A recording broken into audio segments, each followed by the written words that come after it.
Hey guys, you're back with us for episode number 6 of Fat Brain Thin Brain with me, Lewis, and Natasha over there in Denmark. Let's get talking about today relationships with food. Oh, Get strong.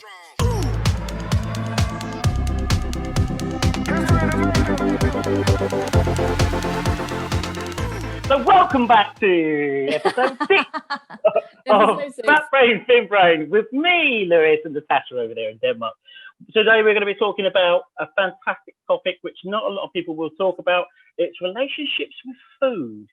So this episode is mainly going to be about me because Natasha's got a much better relationship with food than I have. But again, there's certain aspects with Natasha's diet and stuff that she may think, oh, okay, yeah, she might have a few points to nip in there. So Natasha, let's go through the bullet points today. What are we going to talk about?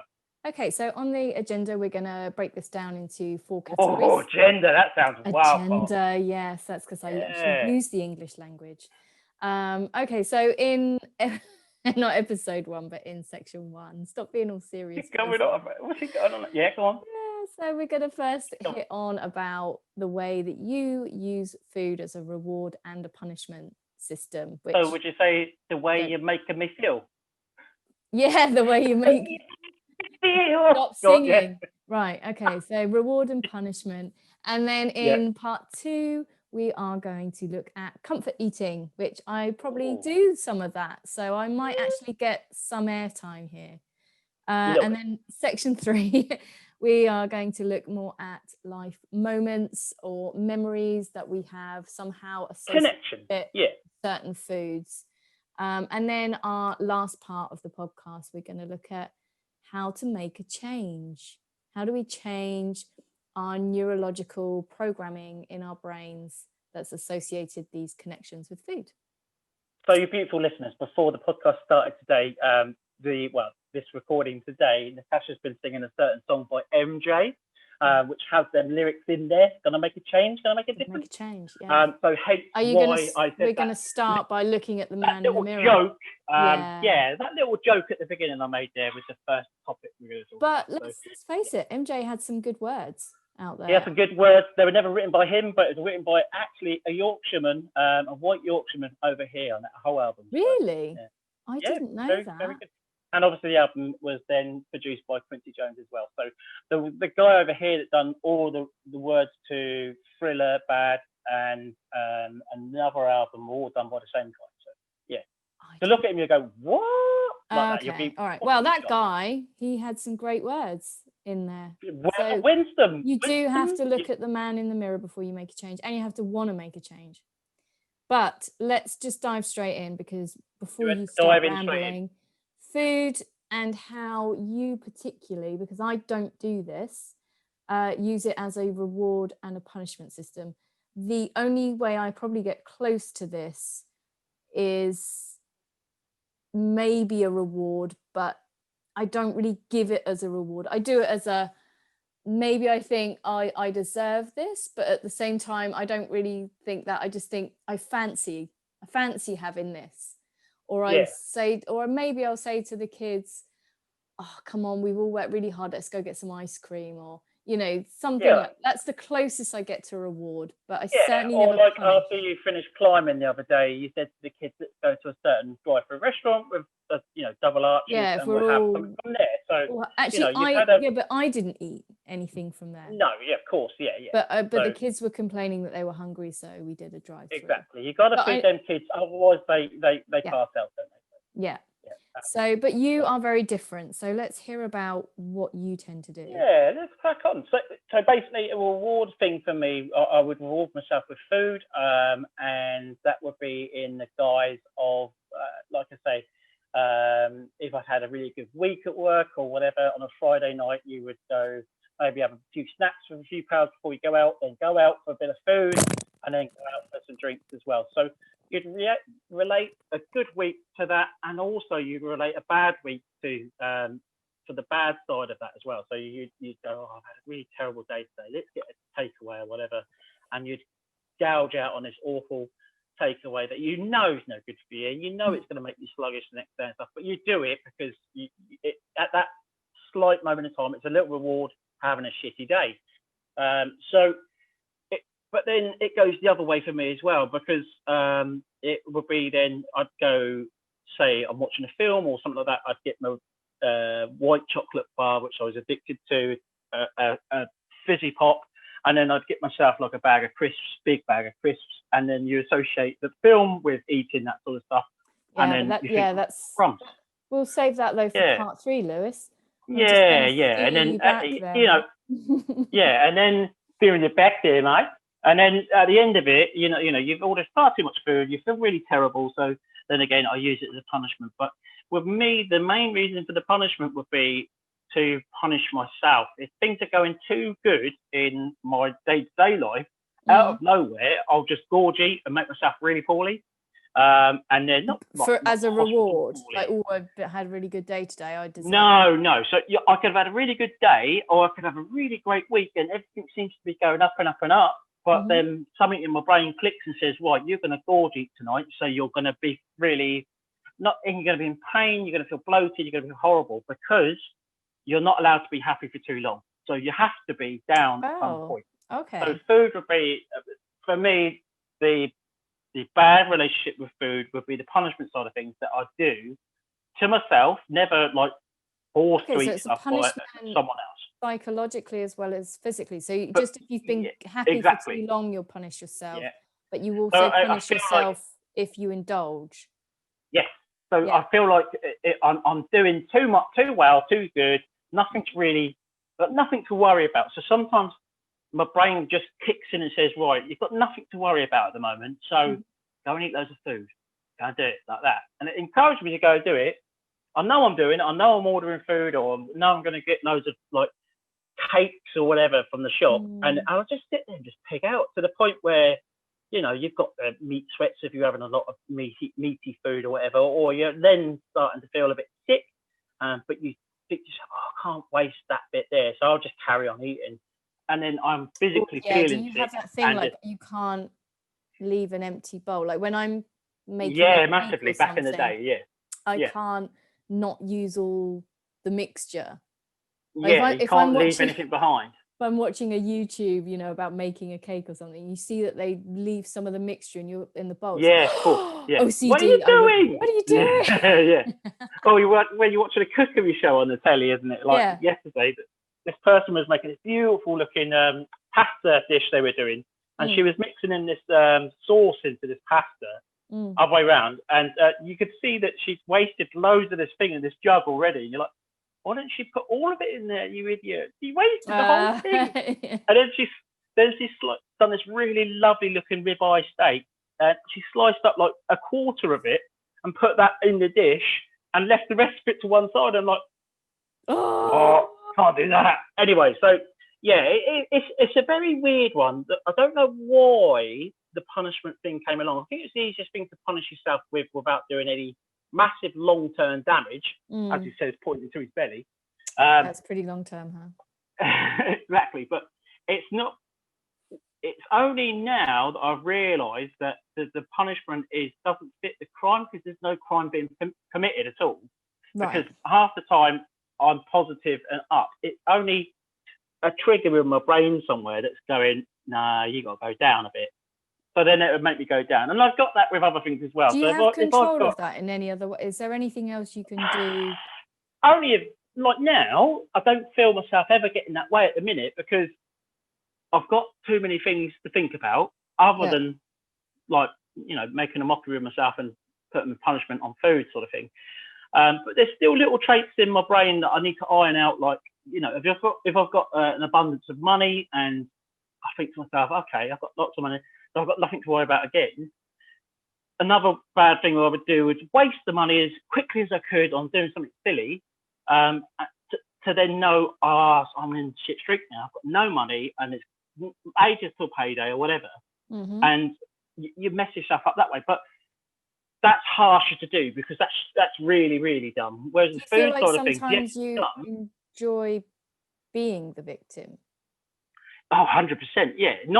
But I don't tell people. So I enjoy the fact that I am suffering, I think, sometimes. But that is thankfully going out the window now, which is much of a surprise to me as anything. But there's other things like we're hit off on the next couple of topics we're going to do, which I've never known before. It's only when other people have said, have you noticed you do this, this, and this? And it's like when we discovered our twiddles and stuff. And it's when you start looking at someone in a different way, you notice their quirks a little bit. So there's a quirk I've got, which we'll talk about in a second. And it's just really dumb, but I don't know where it started or why it started. But yeah. Okay, so you got a double punishment system. So you punish more with, not with the food. Well, you do. You reward and you punish jointly as much. So if you're extra happy sometimes for a long at the time, same thing, you punish yourself by eating. Yeah. Because you know that you'll beat yourself up because you ate. So that's got like a double whammy. So you'll punish yourself for being happy by eating, and then you'll punish yourself for eating. So and you've also got it's like you're hitting the nail on the head. Yeah. Okay. Yeah.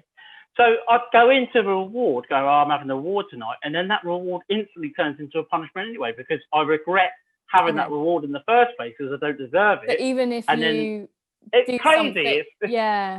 So even if you think I deserve to have this because I did something really good, you rewarded yourself with the food, but then you punished yourself immediately for doing the reward punishment system. Exactly. So it's only when you take a step back and you look at that sort of stuff, or you start speaking to someone about it, and you see their reaction on their face, and you think, well, their reaction looks like I'm really pathetic.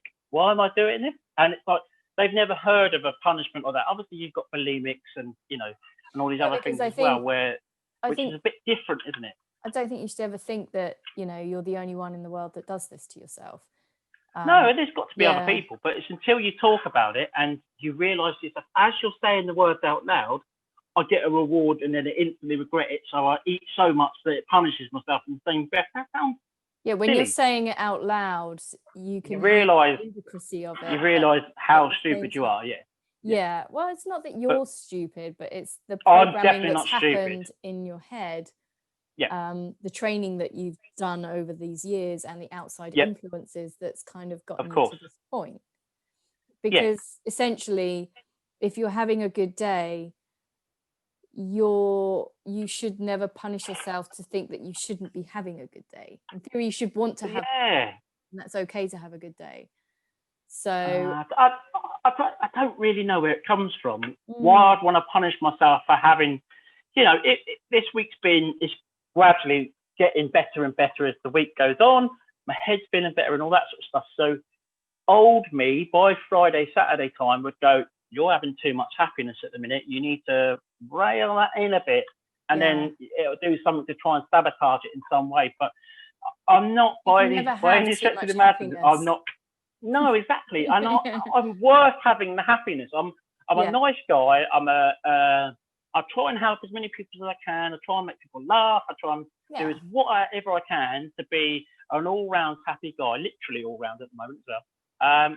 And then try and be that sort of person that people can come to talk to, and basically more of an open book. But in the same time, sometimes you don't believe. Me personally, I don't believe I deserve it. Imposter syndrome?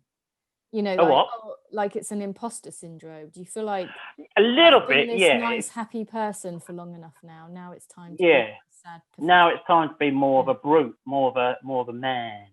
No, what it is I'm the sort of person if I've got £5 left to my name to last me a whole week, right? And I think to myself, well, I've got that £5 left. I'll keep hold of that, and then if I need anything during the week, I'll get something for it.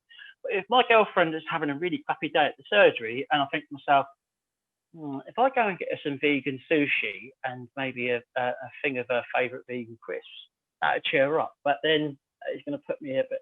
But I won't think any more into it. I'll be in the shop already buying the vegan sushi for her, and the other bits. Which essentially what you're doing is also imposing your reward system onto your girlfriend, because you just did it through food. I'll cheer her up by buying her some sushi. You could cheer her up by buying her some flowers. But I know for a fact when she gets that sushi out, she gets that little fish-shaped soy sauce packet that she can squeeze on it, and then she sucks it when she finishes it because she's a weirdo. And I know she gets more joy out of that process, shall we say, than she would do me turning up with a crappy £5 bunch of flowers. So yeah, but that's because she also has a bad relationship with food, right? Yes, she had a bad relationship. She's got a better relationship now, but she still associates ups and downs with food. So yeah, so you again, know that similar she sort actually shares animals. A similar reward and mindset. Yeah. So you've gone, she's unhappy. I know that if I'm unhappy, I can eat something and it makes me feel good again. And so you've done that for her. Yeah. But would she then also punish herself for eating that? Do you know? No, never ever. She's got a sweet tooth, and before she was vegan, she'd happily get a thing of chocolate spread. I'm not going to say the brand. Chocolate spread, and get a spoon in it and eat the whole thing. Oh, and she's told me before, they eat the whole jar. The whole jar. The whole jar. She's told me before she's had a whole jar of the chocolate spread and a whole jar of peanut butter, and she'll go one to the other, and she'll eat both jars of it. Right? She's got a sweet tooth. After two spoons of that. I can't do it. It's too sweet. I remember Mum doing a sandwich of it back in the day, and it's like, you're eating a sandwich. It's like, really, Mum? But this is the same Mum who likes banana with sugar on a sandwich. So do you think then, well, that leads us kind of nicely on to segment 2, where we're right? This brain's working. Comfort eating, right? Yeah, exactly, so essentially what you're doing is you reward yourself, and I guess you're also punishing yourself by comfort eating, because you're not hungry when you do this, right? You're doing it not at all because of a reaction to a thought. Yeah. Okay. So comfort eating, I mean, we've touched upon this before in the past, and the only time really you comfort eat is when, once a month, isn't it? And you'll have a bit of chocolate maybe, and you're. But do you know would you what? call it comfort eating, or is it just? I don't know if it's classed. Is it just the hormones surging around? I mean, I'm not obviously worried about talking about things like saying period. No, because if you were, then you wouldn't be on this podcast, would you? Yeah, I wouldn't worry about what I'm saying. So, once a month I get a period. I know my period is coming because I start to think about chocolate. Yeah. And I don't normally think about chocolate any other time. So if I start thinking about, I fancy a piece of chocolate, I kind of check the calendar and I go, okay, it's this. And it's hard because you get it for the week leading up to the period, and you get it during a period. So 2 weeks of the month, I'm kind of thinking about chocolate. But I can't say that happens every month. So I don't know what's going on in the body, whether it's different. I don't know what that is, because that's probably about 80% of all the female in the population, isn't it? Sometimes my boobs hurt before I get my period. Sometimes they don't. I don't know what it is that triggers different things, right? So do you not have it with anything else then? Do you not get any John cravings or cravings at all? Like where you think to yourself, I really fancy such and such. Like hummus for you, or dipping. No, I wouldn't say I crave. Strong word, crave, isn't it? Yeah, because you've got to, I know for me, I eat because I have to eat. And I don't like to spend a lot of time in the kitchen. So if it's something to do quick, I like just grabbing a couple of carrots, peeling them off, bite each end off and spit that away. So you got the carrot ready. And then whacking that into some hummus dip. And that is for me as good as eating a couple of biscuits. Yeah, of course it is. And I'll have that and a cup of tea and I'm good. But I don't really go, oh God, I could really eat blah, blah, blah. I mean, I have what we're going to go into, which is, on to the third segment. I definitely will share that I have those. I do not comfort eat. The closest to comfort eating I can ever get is, like if you feel ill, or if it's a really naff day like it is today, overcast, wet, miserable, windy, and I think I could just lay on the sofa with my duvet and eat a nice hot stew and dumplings, or Yeah. not that I can eat stew and dumplings anymore, or some soup, some nice hot soup with some tasty bread, Yeah. maybe some popcorn or some crisps, and that's the only time I think, oh, I could quite do with a little bit of yummy comfort, cozy eating. But that's more about being cozy. It's not because I'm comforting myself with anything, right?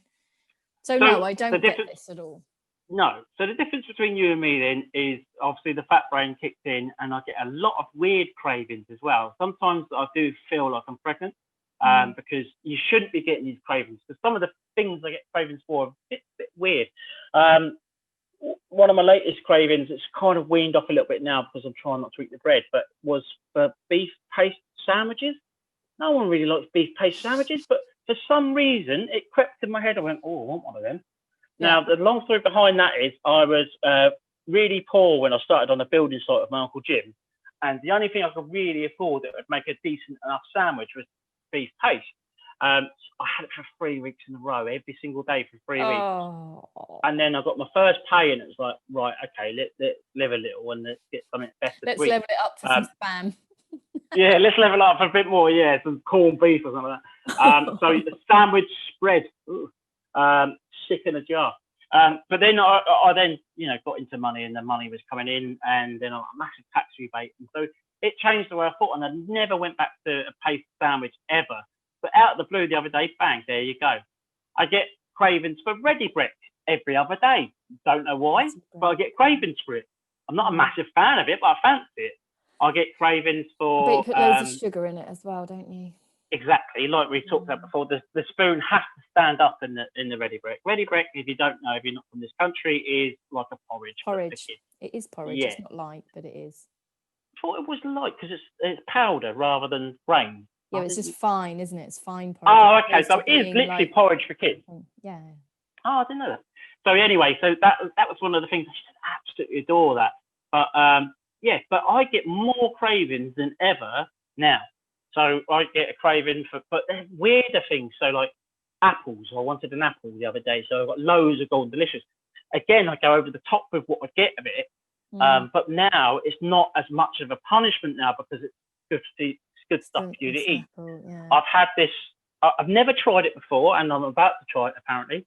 But I've never tried paella before, mainly because I don't like seafood. But I was at a festival once where local festival here. They had this huge frying pan with one had vegetarian paella in it, and the other one had a chicken and chorizo one. And I was like, oh, I really fancy some of that. And we were in the VIP area. Really good, yeah. And I just said to the guy there, look, mate, I've got no money, but I'm well a VIP. He went, oh, yeah? I went, yeah, just a music journo.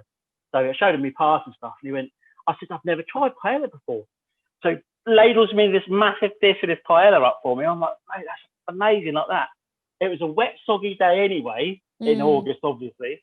I turned around to go to my mate Nick. Look, I've got my paella.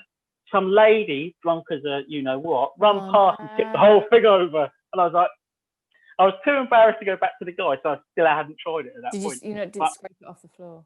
I crave it, even though I'm no, on the floor like that. I'm so hungry and I'm so poor. I'm just going to monster. Yes, I've never had it before, so why am I craving it? That's the weird thing. Now you need to go buy a paella.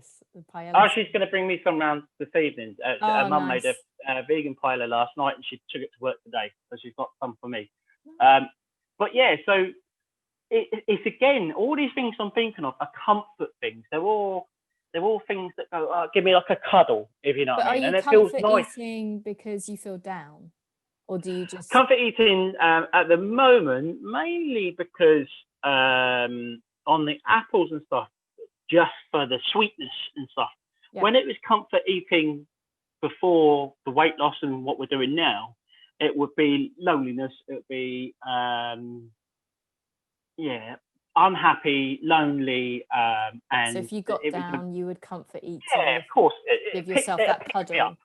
Yeah, it's a pick me up. And then once we started. Well, I started doing all this to start with, and I've got pink ladies in the fridge now. I've got bananas in there if I want to pick out, and I've got other things that I can comfort eat and still get that nice release of sugary taste in my mouth. I mean, I said to you the other day that it's the best thing ever, and you said, yeah, maybe dipped in chocolate, wasn't it? A pink lady, and that was you joking about. But for me, no, it was sweet because enough. I saw a recipe for Halloween, like these, and it was quite good because normally you make like sticky toffees, right? Sticky Exactly, toffee yeah. apples.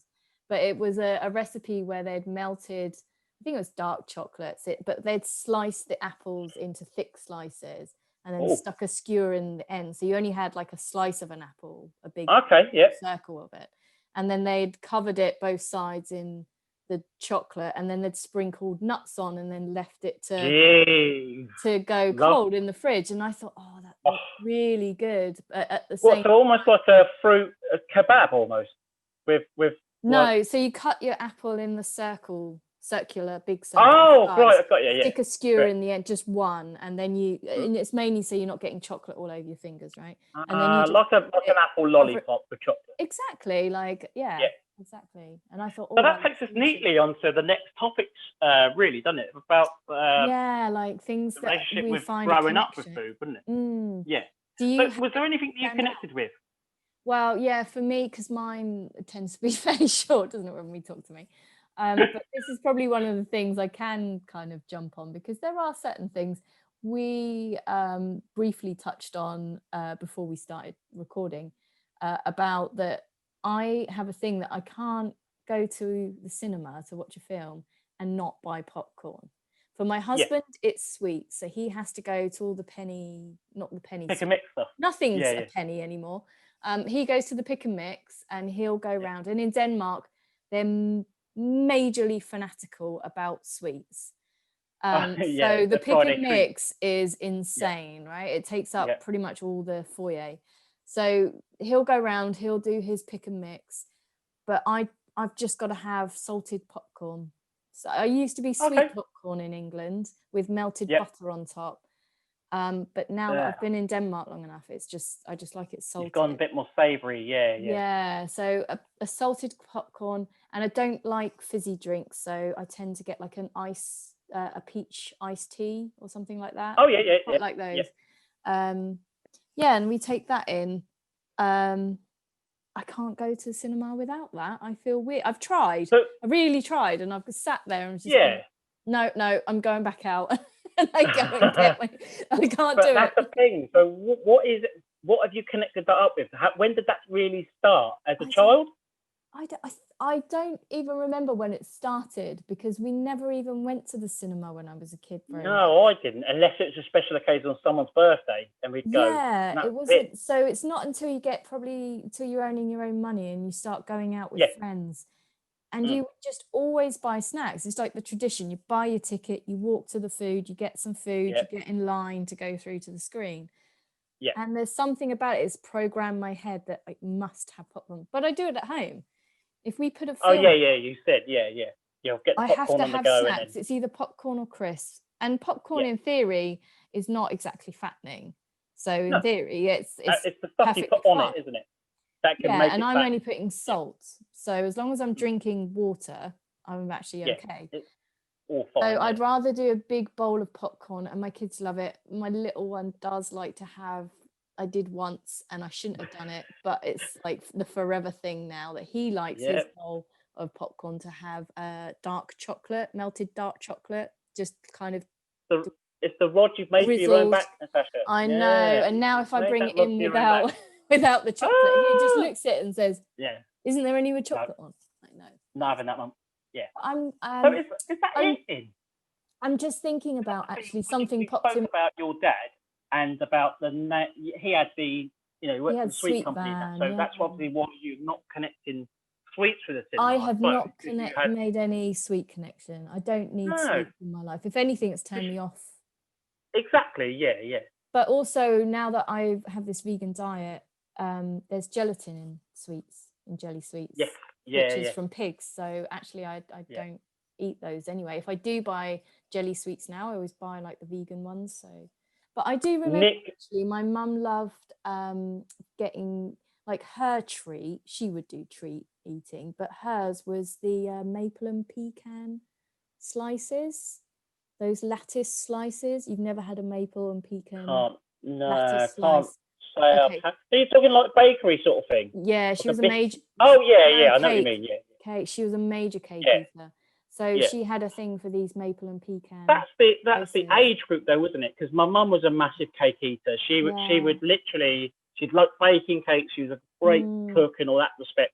But she'd always, when she went shopping, she'd come home with a custard slice. Yeah. Oh, Or I she'd remember. come home with I never liked eating chocolate those eclairs. because they'd squish Messy. and Yeah, exactly. Yeah. I could never figure out how So to eat it. that could be another podcast in the making. Oh, we're going for But that in how do we seconds. eat That's really food cool. that falls No, apart? it's really. Oh, I'm weird about it all. But I'll mention a slight bit of it in a sec. But yeah, so she'd go and she'd get these things, and the custard tart she'd get all the time for herself. Eclairs, you name it, she would buy it. Yeah, Very much of a. My dad was she'd eat an that apple turnover kind of guy. Loved apple turnover. Yeah, she's like that, and she'd have custard with it and stuff as well. But So my mum would always, if we were out on like a shopping trip or whatever, if she saw those maple and pecan stuff, she'd go, "Oh, Tasha, I'll just get those, and we'll have those with a nice cup of tea when we come home." And that and it was really cozy, you know. Come home, put of course it was. Yeah, have to sit down after you, because you're a bit tired after you've been shopping, right? So you need a pick me up. I don't know what you're doing shopping, but yeah, perfect to have this sugary cake with a cup of tea. And yeah, of course it is. Like you say, it's back to the comfort thing again, isn't it? The What we spoke memory. about earlier. Yeah, and especially but it's connected with a memory as well. And for me now, like my mum died 3 years ago of cancer, so for me to have those little memories, I like them. But it doesn't make me want to go out and get a cake. No, yeah, because your thin brain takes over the logical side of things again, doesn't it? Yeah, and actually, whenever my mum was like, "Oh, Tasha, shall we?" You know, she'd always look at me like, you know, I shouldn't really be buying this, but I want to. And I'm like, Mum, if you want a cake, get a cake. I will eat. She's asking you. She's for asking permission. You. She knows you're an enabler. So you just say, "Yes, Mum, that's fine." She goes, "Brilliant, I'll have 10." Yeah. No, she wouldn't. She'd only buy one. Like one each. So in my life again, share one. In my life again, similar to yours, but vice versa, my mum was my enabler. So if I was out shopping with her and I said, "Oh, Mum, I really fancy one of them," she'd go, "Please have one." Oh, okay, then I will. And that was she still does it now when I go around there. She'll go, are you hungry at all? "No, Mum, I'm all right. I've eaten such and such, and I'll be all right till tea time tonight." But because of the way she is, she'll come in and go, "I've got this bit of Battenberg though, and you know you like Battenberg." And it's like, "Mum, I haven't liked Battenberg for years." She went, and she'll go, "Yeah, go on, last bit." And it's the end bit as well. So it's got marzipan all round. Yeah, I was like, So she was my enabler back then as well. But with my... But what are your memories? What kind of memories do you have? A lot of memories, though. That's the thing. We've actually talked in one of the episodes previously about the little mini Hovis. Yeah, that was rolls where you had Marmite and that was brilliant. That was my Auntie Bren. She was fantastic. She would have been 88 this year if she was still alive. And the whole meal, little tiny Hovis bread with a little bit of Marmite in, and I love Marmite. I love Marmite. I love Marmite too. Yeah. Marmite. And I like ice cube lettuce. Iceberg. You called it, iceberg. I know. And that was my little routine. I'd sit down. My Auntie Bren and Uncle Joe used to buy me every Christmas a new beanbag, which I don't know if kids have them anymore, but oh my God, is your room filled with beanbags? I'd love to have kept them all, yeah, but I used to go through the stage. How many beanbags did you accumulate? I had flipping loads, but I used to go through stages and empty them out to make snow for the things I was doing in my room or something like that, so you'd make a mess with it. So they buy you a beanbag so you could rip it up and make snow.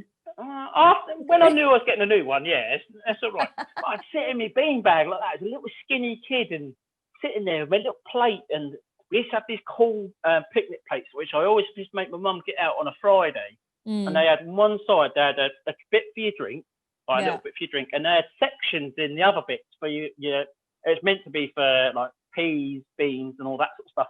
And stuff, but they were cool, and I used to have my stuff on that, and it's like, yeah, it's cool. And then I'd have my favourite show traditions, right? There's certain traditions. It's brilliant. Like Yeah. I've got one coming up this Sunday actually, where I'm making every year. A friend of mine, we get together, and we've done it for the last 8 years when we met. That we make Christmas decorations on the last weekend of November before the first Advent Sunday starts. Yeah. Yeah. So we get together and we have this Christmas day where it's so cozy and nice, and we just hang out with each other. Our kids play together. And we all just sit around. We make these candle Christmas decorations, and we go, like, we've been out to the forest for the last couple of weeks. We pick stuff from the forest that we're going to spray or make these candles. But through that tradition, that means we often drink these things. In Danish, it's called æbleskivir, and it's these like round, basically like these balls that are like donuts. And then what you do is you dip them in confectioner's sugar, what's that, icing sugar, and jam. So you dip it in some jam, dip it in some icing sugar, ram it in your mouth. It's a really, really Danish tradition at Christmas time. And then we'll make hot chocolate, and sometimes we put marshmallows in, and all these kind of things, and we make it really cozy like that. And so there are things that literally just almost throw you into the realms of eating stuff you probably shouldn't. But this is an interesting thing, because I always think, like, for me, I don't brandish food as a sin. So I look at it like, well, that's fine. I don't even think of it as that I'm binging or I'm having a treat day. I say, I like it because it's cozy and it makes me feel nice that we have this, because it's part of the entire day theme. It's not about the food. And then we have this nice day, and then the next day I'm not sitting there going, God, I shouldn't have eaten those 4 donuts. Exactly, I shouldn't have had that hot chocolate with all that. Well, I don't have stuff on my hot chocolate, so, but I never punish myself for it, because it's part of the tradition. But I do control, so I don't gorge. So maybe that's why I don't punish. Yeah, I think that's why you don't have as many like memories of food then as me, because like I was saying to you earlier about my trips to the dentist as a kid, and getting told that you don't need any fillings today. So as my reward for not having any fillings, my mum used to take me to a little cafe to have a big glass of Coke and a big cake. This doesn't make sense. A massive Belgian bun with loads of icing on it. Yeah, exactly. Loads of icing, apricot jam in there, and all that. What she's doing is going, you don't need a filling, Lewis. We're going to make you need a filling next time. We can make you have a filling, yeah. Do you have any fillings now? Lost loads of teeth because of it, I think. But obviously that's more to do with this stuff than anything else. But I've started to look after my teeth a bit more. But it's very weird, because like the connection with that has always been a reward system from mum would be food. Like we spoke about in opposite episodes, that she would then reward us with happiness with food as well. So you've really, the more I talk to you many about connections. This, you've got a lot of connections at your mum's. So many. Like one of the things that Nick mentioned when we were working together, that I've got a very weird relationship with this stuff again. So he said, have you ever thought about it? And I'm like, well, when he's saying this stuff, he's holding up a bottle of, is that cherry Coke or normal? Yeah, cherry Coke. Yeah, I don't drink normal Coke that much. I can't stand Pepsi and things like that. It's not a lot of other fizzy drinks I drink, but this one I drunk since first year of senior school, and I haven't stopped drinking it since. I've done it about a year before. I'm not having it. But anyway, I drink this stuff, and you drink it every day. Yeah, well, not lately. No, I drink it. This is my Are you treating first yourself? Full bottle today.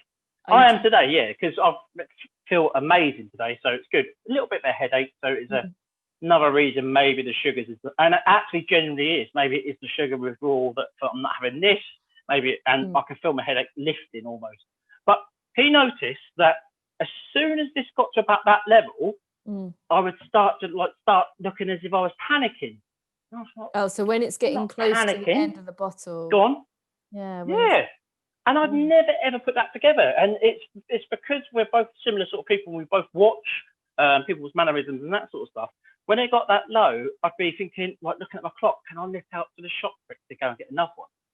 Because when that's empty, I instantly need another one, but I don't. it's because it's almost gone. Yeah. So it's evolved so well now that once that's gone, I'm on my juice again. I'm on juice and water again, and that doesn't bother me now. But before, it'd be like, oh shit, I really need to go to the shop to get a couple more. So that relationship with the cherry Coke, yeah. I would love to have some sort of hypnosis for this to get rid of this, because it is terribly bad. It's a great, it's a great thing to have. But buying it. Exactly, like we were saying earlier, when you go into a shop, there's points in the shop I go to where I go boom, boom, boom, and these points are all naughty foods and things, or cherry Coke in my case. For me, and I automatically do that sometimes without even thinking, and it's like, what am I doing? So I catch myself doing it, but again, that goes back to a long way. Only time I've ever bought myself a bottle of Coke, because I literally I don't really like soda drinks, but the only time I've ever bought it where I thought I need to have one was when I was on a long hike, and I was on my own, and I'd had to hike further than I'd reached my target, but I was doing wild camping at the time. There was nowhere around that I wanted to camp. So I just kept walking to get to the next forest. And then on the way, I was going past a garage, and I thought, I feel so weak now. Like, I've eaten nearly all my snacks. I'm really low. I've only got water. I've got no electrolytes with me. And I could feel I was getting weak. So I went into the garage, I bought myself a chocolate croissant and a bottle of Coke. And because I knew that I needed sugar. So I literally did it for a fuel thing. So it wasn't anything. It's a great hit of instant sugar. Cherry Coke or cola. Forest. It was great. Definitely. So when I used to mountain bike quite a bit, they always pick the mickey out of me when we go for lunch at the cafe and wherever we are. And I'll get a Coke still. Lewis, you shouldn't be having Coke, blah, blah, blah. And I said, look, I feel a bit weak and a bit weird, so I'm going to have one, and then it will help me. And then next couple of stages, they'll be like, he's off. He's mincing past. I think it's good to understand when you're buying it because of an addiction, or whether you're buying it because I've got a complete addiction on it. Yeah, I've got a complete addiction on it, and I'd like to say I could quit it naturally, but if there are any hypnotists out there that want to help me out, then feel free. So I'd love to be hypnotized to forget about it.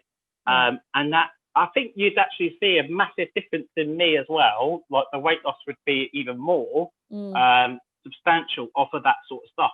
I drink a lot of water now, though. I'm probably on 0.5 already today. And I've only had one glass of juice today, so that's much, much better for me. Which has also got water in, remember? So not concentrated juice or anything like that. So you've got some connections, and a lot of your connections have stemmed from your mum. Yeah. And again, she's doing it as a reward. Right? Yeah. So she would go, you're a good boy at the dentist, you didn't need any filling, let's go and get a fizzy drink and a crumb. And then she's probably done that with more things than you can ever remember. Yeah, if you start looking at it properly, you would see the constant reward system. So that is why I reward myself with food. But then because I've got older and I've got more intelligent on food and nutrition and all that sort of stuff, that's why I then punish myself with it too, because I know it can cause me to feel bad. I know it can cause me to feel uncomfortable and sick and all this other stuff. So it stems from that again. So it's a weird thing to do, but I think that rolls us nicely onto topic 4, doesn't it? How do we make that change so that we don't?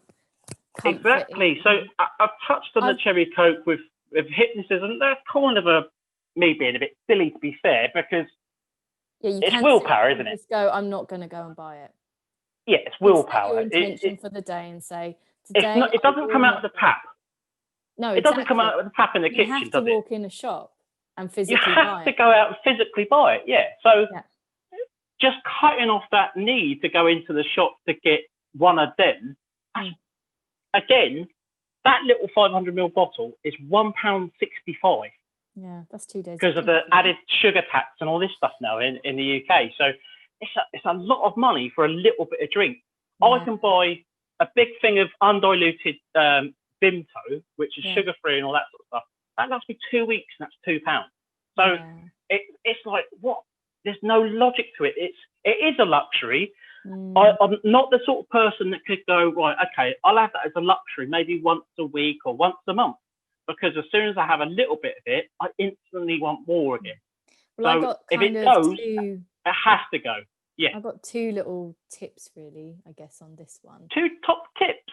2 top tips for yeah. Because basically what you have to do is do some neurological reprogramming, which sounds very complicated and scientific, and in theory it is, and it takes a lot of effort and work to get there, but you can take some action as of this moment and vouch that you're not going to go and buy that Coke, because the first tip is to stay focused on getting the things you need, not the things you want.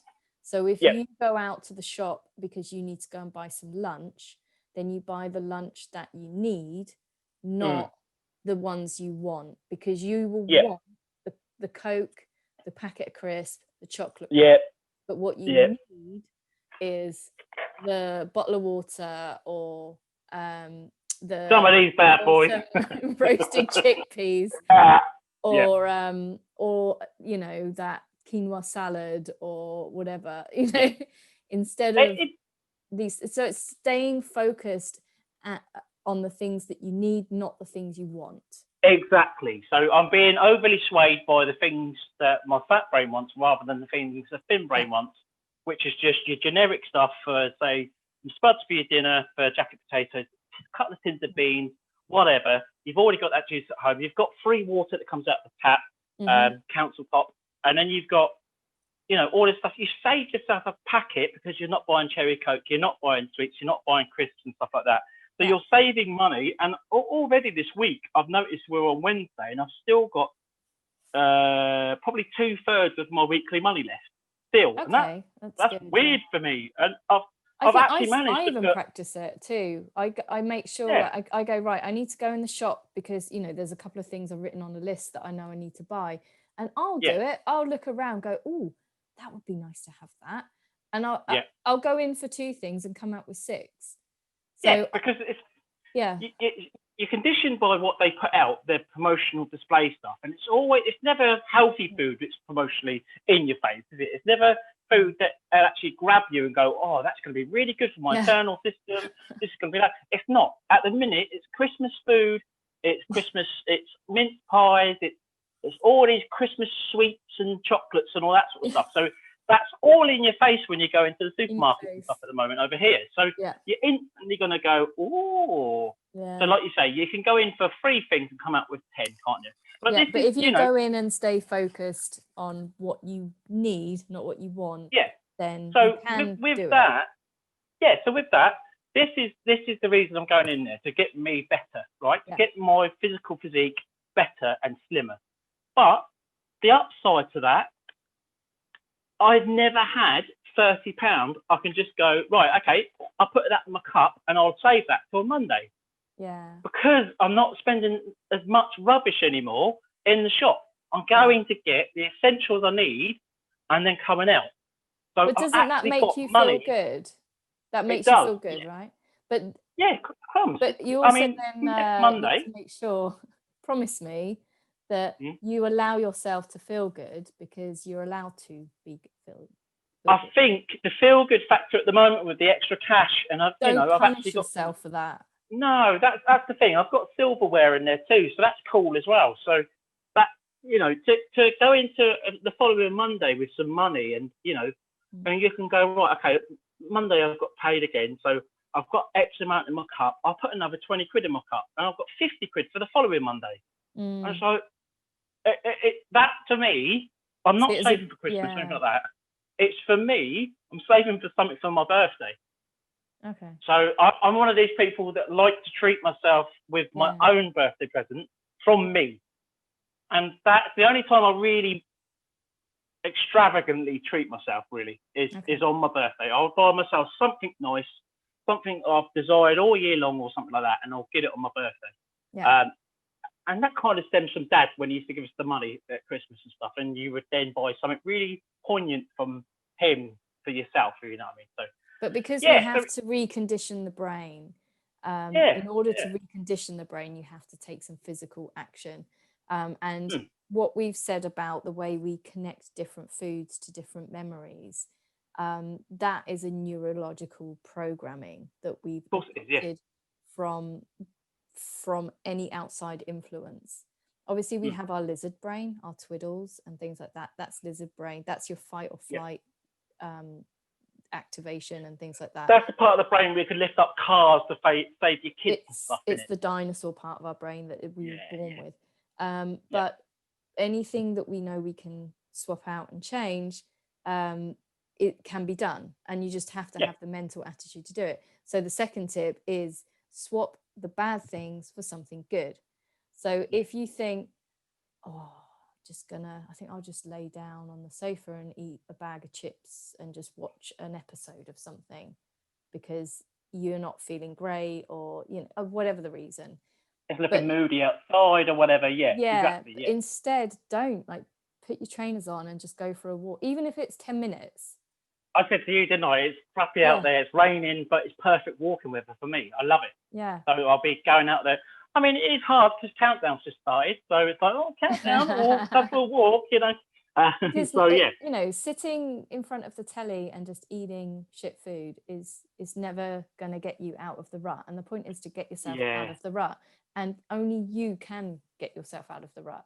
So if you just sit down and go, yeah, but I just feel like watching Netflix and eating a bag of crisps, then you're never going to get out the rut. But if you go, you know what? Not anymore. Okay, I've got an hour before I need to do whatever.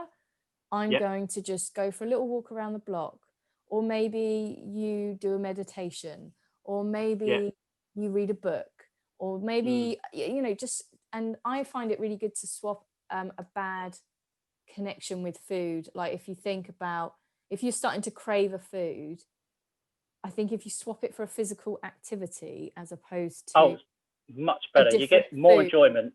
Yeah, cool. I mean, you can swap if you have this really bad attachment to, you have to always eat a full bar of chocolate every day while you're watching your favorite TV, you know, EastEnders comes on, that means a bar of chocolate comes out. You can start swapping that out for a different food. You could try some fruit, or you could try I've done with cutting up some like I've done with my chocolate bar. I've replaced it with apples now, haven't I? Replaced it with apples. I'll have an apple now because I still get the sweetness and all that. So even if it's strawberries, because essentially like chocolate bar, like a lot of people love strawberries, but they go, well, yeah, but it's expensive. Yeah, but if you just like took half the packet, it's normally like £2 for a packet of strawberries, right? Yeah. Half that, then your chocolate bar is going to cost £1 anyway, like a big for one, right? the good size bar. Yeah, of course it is. Yeah. So if you swap, like for me, I would happily swap chocolate out for strawberries. Love strawberries, especially ones covered in chocolate, right? But exactly. Yeah. Right. But we're trying to be good here.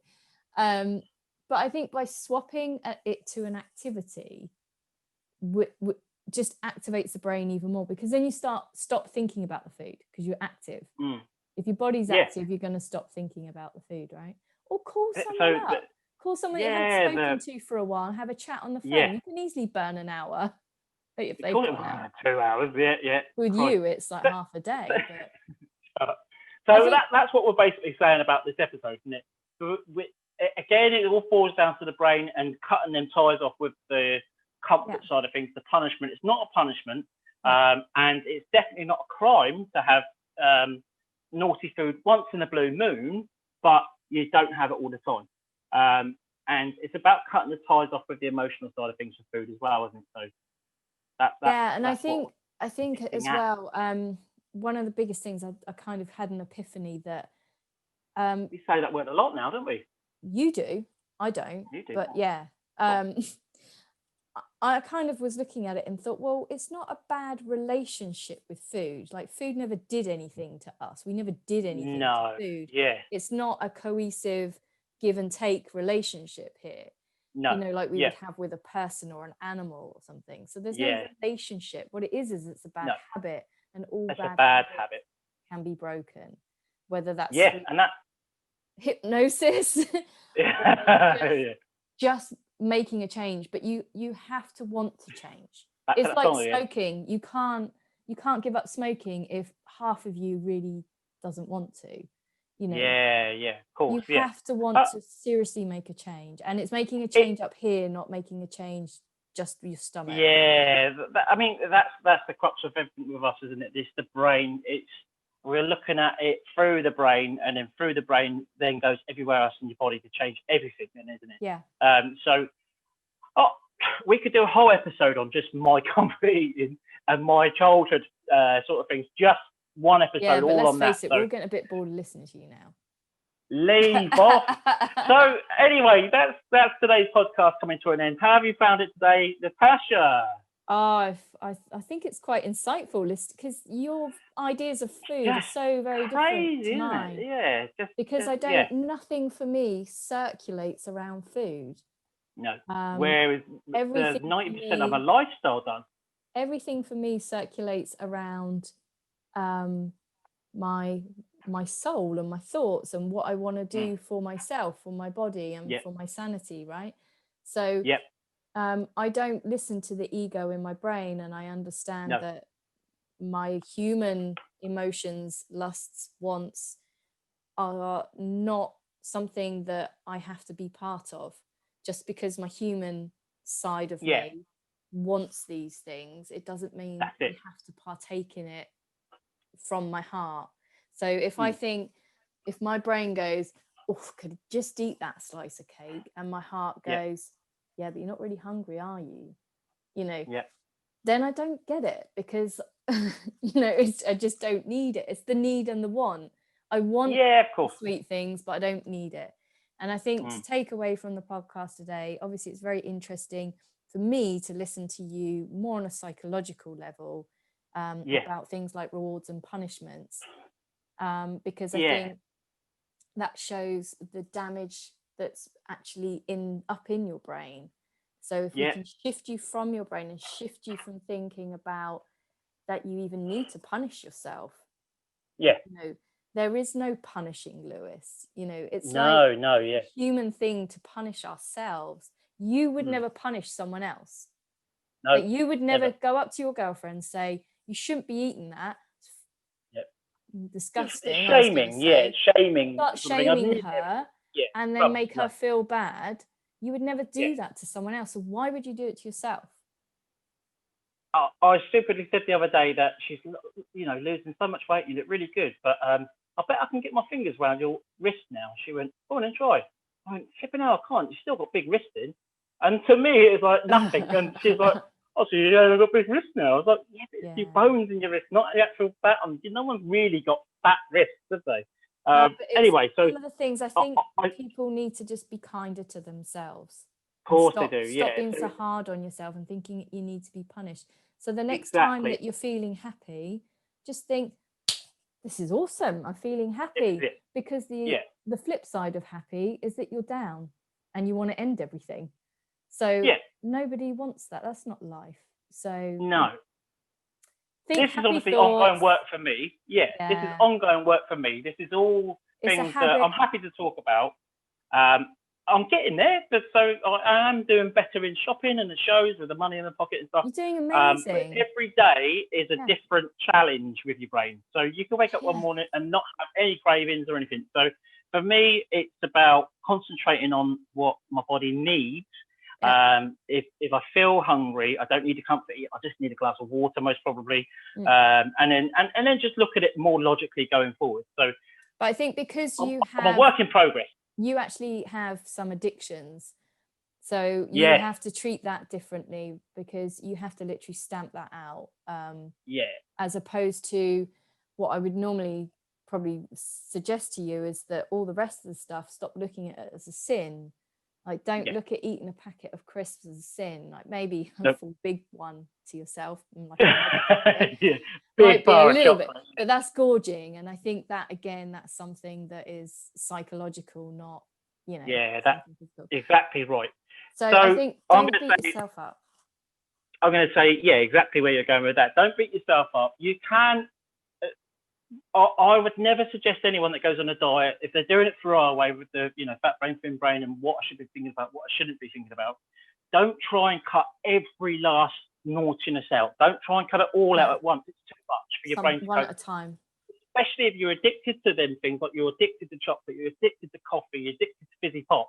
If you're addicted to them, it's a harder thing to let go of. So let go of something that's easier to start with, and then work your way up to whatever your main vice is on the things you have. So that's all I'm going to say. That's my top It's tip funny that you say it that way, because I'd actually say the other way. I would go for the big thing first. You go for the hardest one first. Yeah, I go in for the hard hitter, because then you've got the crutch of the other little things. Who's fat? Yeah,